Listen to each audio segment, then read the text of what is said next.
At dahil mag-isa lang ako sa bahay, ito naglakbatsa na ako, naisipan kong pumunta dito sa sinasabi nila sa Hastings daw na meron daw na masarap na kainan daw na pizza. So, ito, na-try ko siyang hanapin since walking distance lang siya from our house to my destination. Siguro mga 10 to 15 minutes lang nilakad ko siya. Okay naman tong araw na to kasi malamig siya tapos hindi naman masyadong masakit din sa balat yung init kaya feel na feel ko yung paglalakad. So habang naglalakad ako, syempre lahat ng dinadaanan ko, binibidyohan ko na din kasi ito lang yung time na mag-isa akong naglalakad at i-enjoyin ko tong araw na to kasi sa isang araw may pasok na ulit ako eh. Ayan, karamihan dito puro cafe. Ito yung lugar na walang masyadong mall kaya nakakatuwa.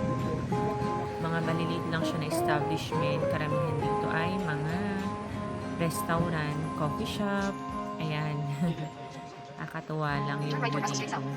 Napakasimple pero elegant style. Ayan. Malapit na ako sa clock tower. Ito yung park nila. Tapos yung dadaanan ko yung daanan ng tren. Yan. Di ba? Napakaganda. Yan, hahanapin ko nga pala yung pizza na Bambina's Pizza na Italian daw. Yan, medyo lito-lito ako sa paghahanap pero okay naman siya. Habang naglalakad ako nakakatuwa kasi ang dami mong makikita. At ito na nga, ang Bambina Pizza. Ayan. So, yan, umorder ako ng dalawa. Nakakatuwa kasi Hi, swak can I have siya this sa for lasa for tingin? tsaka Yes, and masarap also this naman. cheese. Yes. Okay din naman siya. Yan nga yung presyo. Minsan lang naman.